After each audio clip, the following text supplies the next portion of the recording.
Bwana Yesu asifiwe. Mimi ni Reverend Dr. Magnus Muhiche, makamu askofu mkuu wa kanisa la Tanzania Assemblies of God. Ndugu maskofu wa majimbo na kamati zenu, wakurugenzi wa idara na kamati zenu, waangalizi wa sehemu na kamati zenu, washirika wote wa Tanzania Assemblies of God, maaskofu wote na washirika wa CPCT, viongozi wa dini zote na Wakristo wote wa ndani na nje ya nchi, wananchi wote kwa ujumla wenu.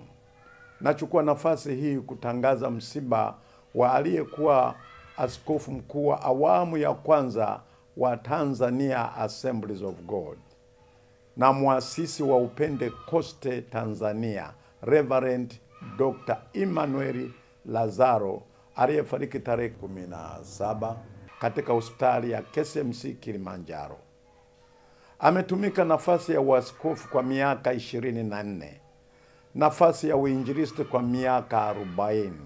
Mabadiliko ya tarehe ya mazishi ilikusudiwa kumzika shujaa huyu tarehe 22 mwezi wa 5 mwaka 2025. Ila kutokana na baadhi ya watoto kuwa nje ya nchi, ratiba ya mazishi sasa itakuwa kama ifuatavyo. Tarehe 26 mwezi wa 5 mwaka 2025, mwili wa shujaa huyu utaagwa mjini Moshi na utalala katika kanisa la Kilimanjaro Revival Temple KRT Tanzania Assemblies of God, kanisa ambalo alikuwa analichunga hadi anastaafu utumishi wake. Tarehe 27 mwezi wa 5 mwaka 2025, mwili utapelekwa Masama Modio kwenye kanisa alianzisha mwenyewe enzi za ujana wake, na ndiko mazishi yatafanyika huko katika kijiji hicho cha Masama.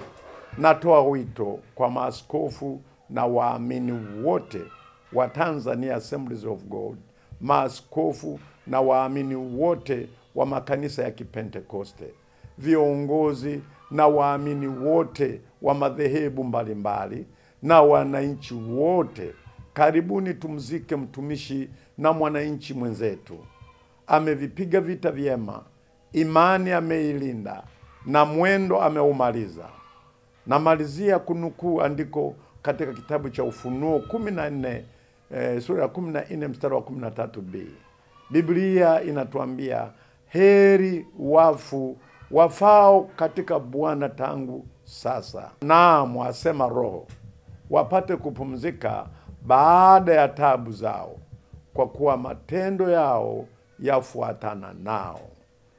Bwana ametoa na Bwana ametwaa, jina la Bwana na libarikiwe.